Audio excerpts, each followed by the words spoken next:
जी dear students, जैसा कि आपको पता है कि हम स्टडी कर रहे हैं फ्रीक्वेंसी रिस्पांस। तो हमने लो फ्रीक्वेंसी रिस्पांस देखा है, फिर हमने हाई फ्रीक्वेंसी रिस्पांस में इनपुट साइड पे जो कैपेसिटर होता है उसको देखा है, ठीक है। और फिर अब उसके बाद हम आउटपुट साइड पे भी ये कैपेसिटर जो है वो एग्जिस्ट कर सकता है। ये एग्जिस्ट करती है कैपेसिटेंस सी बी, चूँकि यहाँ पे सिर्फ हमने शो करी ये बेस टू कलेक्टर जंक्शन जो होगा, जो आउटपुट साइड पे जो जंक्शन होता है उसकी वजह से जो कैपेसिटेंस होगी उसको सी बी कहेंगे, जो इनपुट साइड पे होगी सी ए। तो सी ए और सी बी की वजह से हमने जो भी फ्रीक्वेंसी आएगी F A and F B. Low frequency response के लिए F1 F2 रखा है इसने, लेकिन हाई के लिए इसने रखा है F A and F B. चूँकि आपने कपलिंग कैपेसिटर F1 F2 से डील कर लिया था, वो क्लियर हो गया मामला। अब हम अपर हाई फ्रीक्वेंसी वाला जो मामला देख रहे हैं आजकल। तो हम अगर आप फ्रीक्वेंसी देखना चाहें एफ़ ए, जैसा कि हमने कहा था 1/2 pi R S parallel with R I C A होगा, ठीक है। तो अगर आपने आउटपुट साइड पे जो पैरेलल कैपेसिटेंस है उसकी फ्रीक्वेंसी देखनी है तो सेम फार्मूला, उसमें आर एल शामिल हो जाएगी। 1/2 pi R naught internal capacitance parallel with R L, ठीक है। तो ये सर्किट में भी आप इसको देख सकते हैं, जैसा कि ये शो की हुई है, are not parallel with R L, ठीक है। ये दोनों रजिस्टर आपस में पैरेलल हैं, ठीक है। तो अब दोनों जो है, अगर दोनों आपके पास capacitance P N junction present हैं तो डेफिनेटली दोनों का इफेक्ट जो है शामिल करेंगे तो 40 dB पर डेकेड होगा। अगर एक कैपेसिटर है, एक आपका नहीं काउंट कर रहे हैं, तो 20 dB पर डेकेड वाला रेट चलेगा, ठीक है।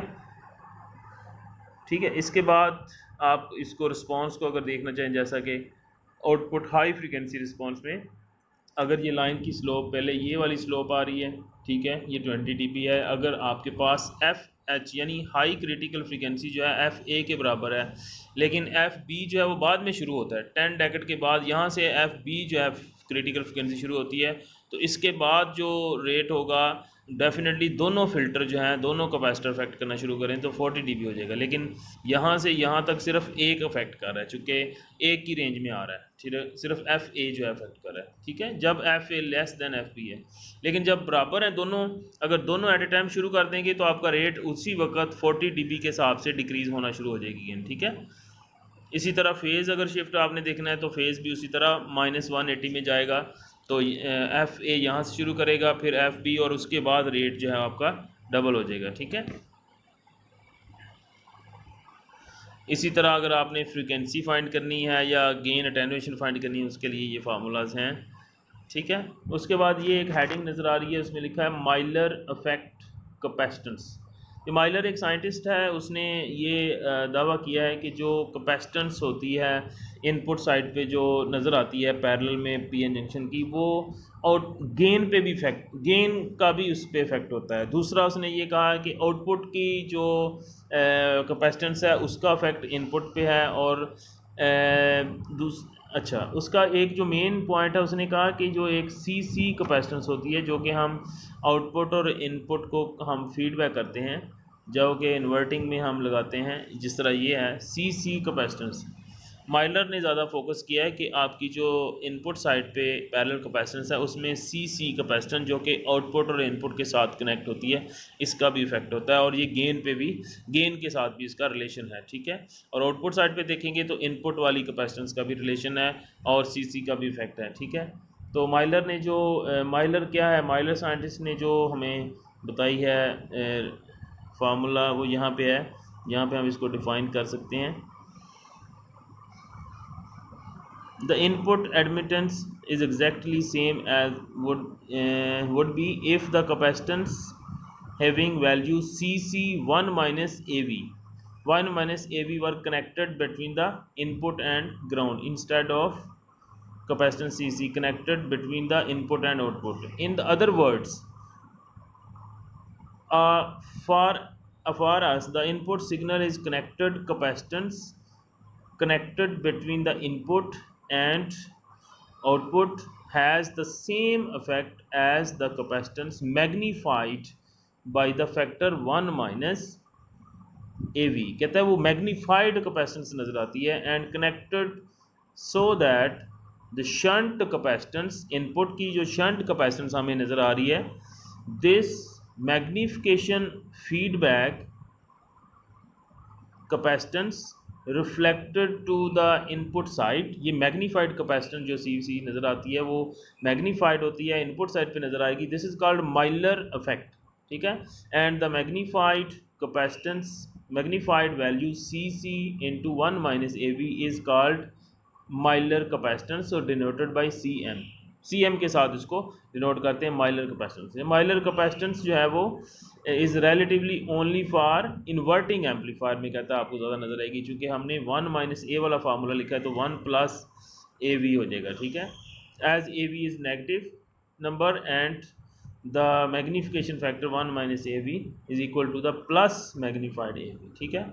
तो अच्छा, वो कहता है इनपुट साइड पे हमें इस तरह से नज़र आएगी और आउटपुट साइड पे अगर आप कहें कि ये कैपेसिटेंस जो है वो 1 माइनस 1 ओवर ए वी कहता है हमें नज़र आएगी, यानी आउटपुट कैपेसिटेंस गेन के साथ कम होके मल्टीप्लाई इस तरह से आएगी और इनपुट कैपेसिटेंस जो है वो shunt capacitance 1 minus A we के साथ हमें नज़र आएगी, ठीक है। शंट ने माइलर ने ये कंसेप्ट दिया है, ठीक है। ये जो ग्राफ है इसमें तो आपको ओवरऑल रिस्पॉन्स नज़र आ रहा है कि किस तरह से गेन और का रिस्पॉन्स है। लो फ्रीक्वेंसी रिस्पॉन्स 20 dB फिर 40 dB हो जाएगा, F2 F1, तो क्रिटिकल फ्रीक्वेंसी पहले F2 हो रही है इफेक्ट, फिर F1। ये ओवरऑल रिस्पॉन्स है इसका, माइलर के साथ अभी नहीं है लिंक, मैं जनरल बता रहा हूँ आपको। तो आउटपुट साइड पे 20 dB फिर 40 dB ग्राफ में अटेनुएशन रेट बढ़ गया है, ठीक है।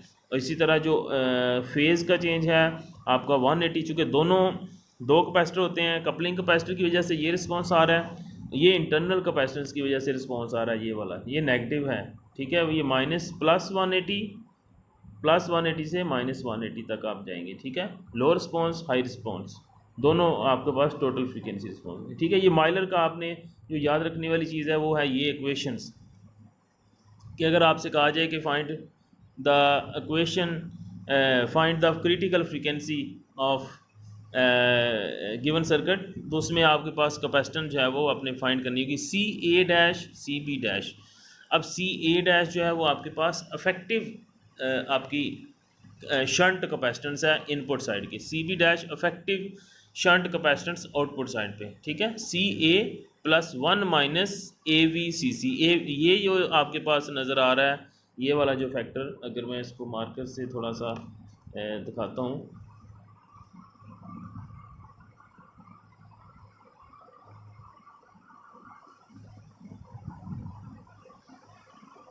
ठीक है। ये वाला जो फैक्टर है ये माइलर कैपेसिटेंस को हम कहते हैं, इस तरह आउटपुट में ये वाली माइलर कैपेसिटेंस सी एम, ठीक है, जो गेन के साथ ये ऐड हुई है, जो माइलर के कहने पे माइलर ने ये कहा है कि ये आपकी ऐड होगी, ठीक है। तो आपने ये वाली जो कैपेसिटेंस है हमने कैलकुलेट करनी है, ठीक है जी। ये हम एफ ए अगर आपने कैलकुलेट करना है, ये है shunt capacitance due to input capacitor, तो सी ए डैश यहाँ पे आप पुट करेंगे जिसमें R S parallel with R I. C A dash कहाँ से आएगा, C A plus 1 minus A V given होगा आपके पास, सी सी भी लगा होगा सर्किट में।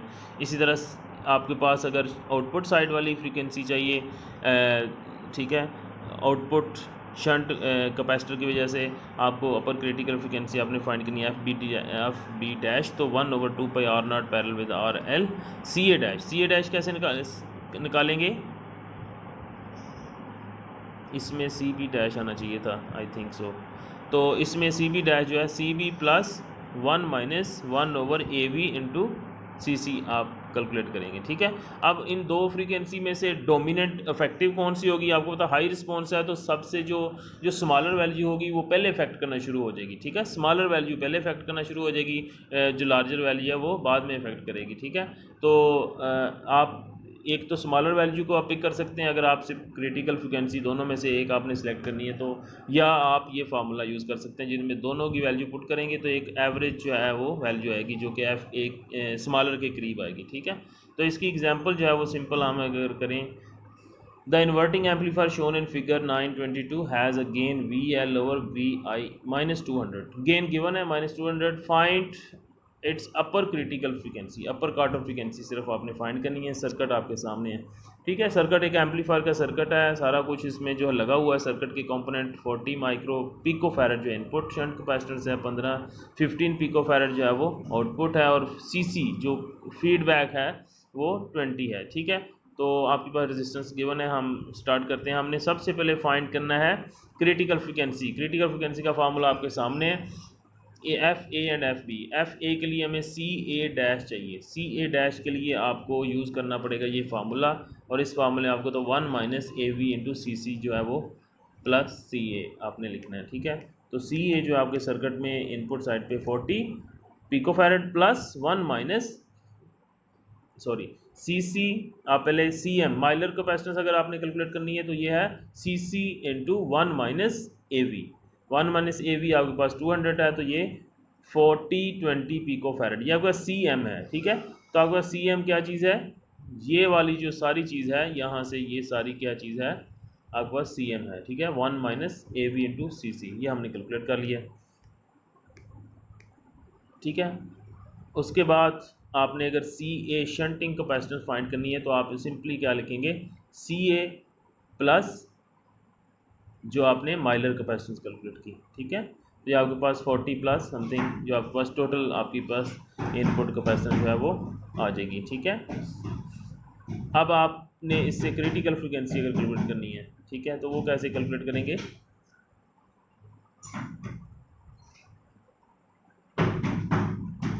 F A is dash is equal to 1/2 pi R parallel with R S parallel with R I into C A. ठीक है, ये आपके पास जो फार्मूला गिवन है उसके हिसाब से हमने वैल्यूज पुट कर दी। ठीक है, 412 आपके पास किलो हर्ट्ज जो है वो इनपुट फ्रीक्वेंसी आ जाएगी। ठीक है, इसी तरह फिर आपने अगर आपने एफ बी फाइंड करना है तो 1/2 पाई आपके पास आर नॉट आर एल, और उसमें आपके पास सी बी डैश आएगा। सी बी डैश आप कैसे कैलकुलेट करेंगे, 15 picofarad output capacitance plus 1 into C C. ठीक है, वही फार्मूला जो आपने आपने देखा है, ये वाला फार्मूला आप लगाएंगे। ठीक है, ये फार्मूला लगा के सी बी डैश फाइंड करेंगे और इधर पुट करेंगे। यहाँ पे ये जो मिस्टेक है, यहाँ पे सी बी डैश आना है। ठीक है, यहाँ पे आपने देखा कि इसने यही पुट किया है। ठीक है जी, ये आप इस तरह से कैलकुलेट कर लेंगे। ठीक है, आपकी जो आपने क्लास वर्क में यही एग्जांपल मुझे अभी व्हाट्सएप करनी है करके। ठीक है, और आपकी जो असाइनमेंट होगी उसके लिए आप पेज 336 के ऊपर जब जाएंगे तो एग्जांपल 9-11 जो है आपकी असाइनमेंट है, 9-11 एग्जांपल आपकी असाइनमेंट है जिसमें आपने frequency response of BJT amplifier करना है। ठीक है जी, थैंक यू।